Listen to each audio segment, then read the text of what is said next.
శ్రీమాత్రే నమ. జయ గురు దత్తాత్రేయ నమ. ఈ వీడియోలో మనం 2024 సంవత్సరం ఏప్రిల్ నెల మాస ఫలితాలు కర్కాటక రాశి వారికి ఏ విధంగా ఉండబోతున్నాయి అన్న విషయాన్ని మనం ఈ వీడియోలో పరిశీలిద్దాం. కర్కాటక రాశి వారికి ఈ నెల ఇంచుమించుగా మనకి 7 గ్రహాలు ఒక మాలికా యోగం లాగా 8వ స్థానం నుంచి 10వ స్థానం మధ్యలో కేంద్రీకరించడం జరిగింది. అంటే ఒక విధంగా ఇది అష్టమ స్థానంతో మొదలవడం అన్నది జాతకులకి ప్రారంభం అంత అనుకూలమైనటువంటి ఫలితాలు ఇవ్వతాం. సో ఏదైనా ఈ కర్కాటక రాశికి యోగకారకుడైనటువంటి కుజుడు, ఈ కుజుని యొక్క గమనం పైనే మనకి ఈ నెలంతా కూడా ఫలితాలు ఆధారపడుతూ ఉంటాయి. అటువంటి కుజుడు ఈ నెల ప్రారంభంలో ఇంచుమించుగా మనకి ఏప్రిల్ 23వ తారీఖు వరకు అష్టమ స్థానంలో సంచరించడం జరుగుతూ ఉంటుంది.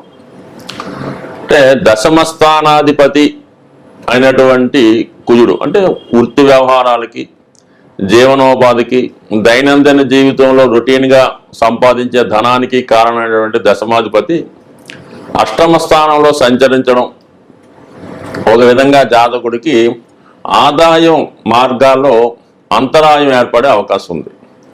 రెగ్యులర్గా వచ్చే ఆదాయం సడన్గా ఆగిపోవడం, అలాగే చిన్న చిన్న ఉద్యోగాలు చేస్తున్న వారికి ఉద్యోగంలో ఏదో అవాంతరాల వల్ల ఉద్యోగం ఆగిపోవలసి రావడం, ఇటువంటి ఇబ్బందులు ఈ నెల 23 వరకు వృత్తిపరమైన ఇబ్బందులు ఎదుర్కోవడం జరుగుతుంటుంది. స్వభావ సిద్ధంగా శని భగవానుడు కూడా అష్టమ స్థానంలో సంచరించడం, మనకి కుజుడు కూడా అక్కడ చేరడం వల్ల ఏంటంటే కొంతవరకు మరి ఏదైనా ప్రమాదకరమైన వృత్తుల్లో ఉన్నవాళ్ళు, వాహనాలు వేగంగా నడుపుతున్న వాళ్ళు, అటువంటి వాళ్ళు కొద్దిగా జాగ్రత్త వహించడం మంచిది. సో ఏదైనా అనుకోకుండా చిన్నపాటి ప్రమాదాలు ఇరుక్కునే అవకాశం ఉంది కాబట్టి జాగ్రత్తగా వ్యవహరించడం చెప్పుకోదగ్గ సూచన. ఇక వృత్తిలో మారదాం అనుకున్న వాళ్ళు తొందరపడి నిర్ణయం తీసుకోవడం అన్నది అంత శ్రేయస్కరం కాదు. కొంతకాలం పాటు సుమారుగా మీరు ఏప్రిల్ నెలాఖరు వరకు కూడా సుమారుగా మీకు ఈ వృత్తి సంబంధించిన ఇబ్బందులు ఏదో విధంగా రావడం జరుగుతూ ఉంటుంది. సో ఈ కారణం వల్ల వృత్తి మారదాం అనుకున్న వాళ్ళు తొందరపడి నిర్ణయం తీసుకోవడం కన్నా ఆచి తూచి కొంతకాలం పాటు ఎదురు చూసిన తర్వాత నిర్ణయం తీసుకోవడం మంచిది. ఎందుకంటే ఒక మంచి అవకాశం వచ్చినా కూడా మీకు మరి ఏప్రిల్ నెలాఖరు అంటే మే 1వ తారీఖు నుంచి గురుబలం మీకు 11వ స్థానంలోకి రావడం వల్ల మరి మీ యొక్క వృత్తి విధానాల్లో ఆదాయం పెరగడం, అదృష్టం కలిసి రావడం జరుగుతుంది. కాబట్టి ఏదైనా ముఖ్యమైన నిర్ణయాలు వృత్తికి సంబంధించి తీసుకోవలసి వస్తే కొంతకాలం పాటు ఈ నెలంతా వెయిట్ చేయడం మంచిది. ఇక అష్టమ స్థానంలో ఉన్నటువంటి కుజుడు లాభస్థానాన్ని వీక్షిస్తున్నాడు, అలాగే ధనస్థానాన్ని కూడా వీక్షిస్తుంటాడు. కాబట్టి అనుకోకుండా ఏదైనా స్థిరాస్తి లాంటిది అమ్మవలసి రావడం జరగవచ్చు.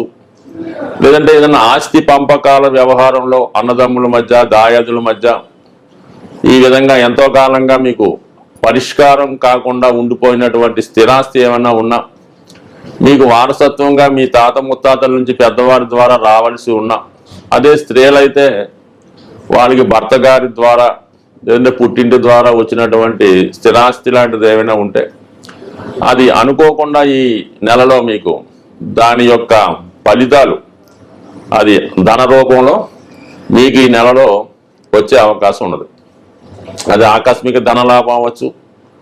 అయితే ఇచ్చిన వాడికి కొంత ఇబ్బంది కలిగిన మీకు మాత్రం ఏదో విధమైనటువంటి ఆర్థిక పరమైనటువంటి లాభం మీకు వచ్చే అవకాశం ఉంది. అదే స్త్రీలకైతే మీ తోడబుట్టిన వారి ద్వారా, అన్నదమ్ముల ద్వారా అది సాకారం అనడం కన్నా మీకు రావాల్సింది మీకు రావడం అని అనుకోవచ్చు. సో ఈ విధంగా ఉంటే దశమ స్థానంలో మరి నెల ప్రారంభంలో బుధ గురు సంచారాలు జరుగుతున్నాయి. సో బుధుడు కూడా ఒక విధంగా తృతీయ వ్యయాధిపతిగా మీకు దశమ స్థాన సంచారం ఈ నెల బిగినింగ్లో 9వ 10వ తారీఖుల దాకా వృత్తిపరంగా మీరు ఖచ్చితంగా వృత్తి మారాలి అన్నటువంటి ఆలోచన రావచ్చు. లేదంటే ఏదన్నా వ్యాపారం చేసుకుందామనే ఆలోచన కూడా రావచ్చు. సో దాని కొరకు కూడా తొందరపడకుండా వెయిట్ చేయడం మంచిది. ఇక 10వ తారీఖు ఏప్రిల్ తర్వాత ఉన్నత విద్య కొరకు లేదంటే వ్యాపార సంబంధ విషయాల కొరకు ఏదైనా విదేశ ప్రయత్నాలు విదేశ ప్రయాణాలు లాంటివి ఏమన్నా ఉంటే అనుకోకుండా చేయవలసి రావడం జరుగుతూ ఉంటుంది. సో ఇది కూడా మీకు ఒక విధంగా ఒక వృత్తిపరమైన చేంజ్కి ప్రారంభం జరిగే అవకాశాలు ఉన్నాయి. ఇక భాగ్యస్థాన సంచారంలో మాత్రం మీకు శుక్రగ్రహం, శుక్రుడు భాగ్యస్థానంలో సంచరించినప్పుడు స్త్రీలకు చాలా అనుకూలంగా ఉంటుంది. ఎవరైతే ఈ రాశిలో మరి స్త్రీలైతే ఉన్నారో వాళ్ళకి విదేశ అవకాశాలు రావచ్చు. చాలా కాలంగా వివాహానికి ఉద్యోగానికి ఉన్నటువంటి సంబంధించిన విషయాల్లో ఉన్నటువంటి చిక్కులు కానీ ఇబ్బందులు కానీ ఉంటే అవి సునాయాసంగా ఈ సమయంలో తొలగిపోయే అవకాశం ఉంది. ఎందుకంటే శుక్రుడు ఉచ్చస్థానంలోకి ఉండడం జరుగుతుంది. మీనరాశి శుక్రునికి ఉచ్చస్థాయి కాబట్టి శుక్రుని యొక్క కారకత్వాలన్నీ కూడా చాలా అభివృద్ధికరంగా ఉండడం జరుగుతూ ఉంటుంది.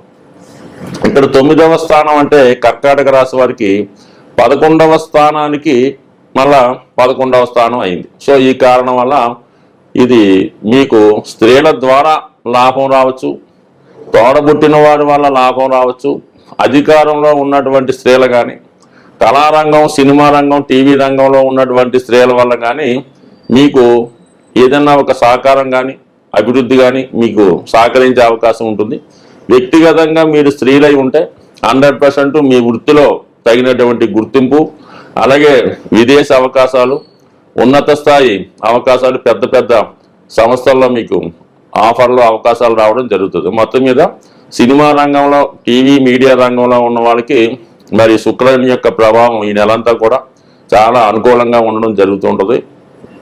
అలాగే స్త్రీలకి వివాహ సంబంధించిన విషయాలు అలాగే సంతానానికి సంబంధించిన విషయాల్లో కొద్దిపాటి అడ్డంకులు ఉన్నప్పుడు కూడా 100% మీకు అనుకోకుండా మీరు ఒక మార్గంలో అన్వేషిస్తుంటే వేరే మార్గం ద్వారా మీ యొక్క పనులు సమకూరే అవకాశం ఉంది. శుక్రుడికి రాహుగ్రహం సహకరిస్తూ ఉంటాడు, బుధునికి కూడా రాహుగ్రహం సహకరిస్తుంటాడు.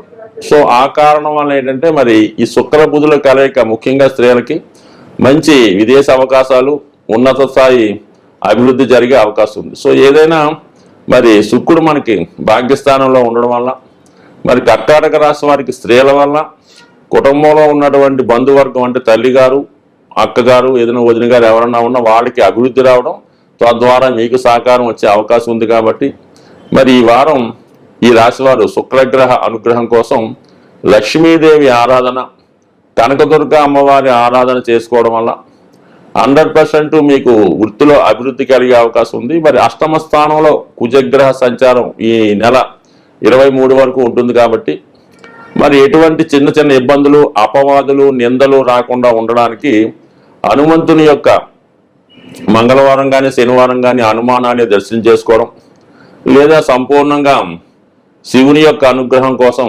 శివునికి మరి మంగళవారం కానీ శనివారం కానీ అభిషేకాదులు చేసుకోవడం వల్ల, నిరంతరం సూర్య నమస్కారం చేసుకోవడం వల్ల, అంటే ప్రతిరోజు కూడా సూర్య నమస్కారం చేసుకోవడం వల్ల మీకు నెగిటివ్గా ఉన్నవన్నీ పాజిటివ్గా మారి మరి ఆకస్మిక ధనలాభం, అలాగే ఉద్యోగ అభివృద్ధి, స్త్రీలకి మరి సంతానాభివృద్ధి కలిగే అవకాశం ఉంది. స్వస్తి.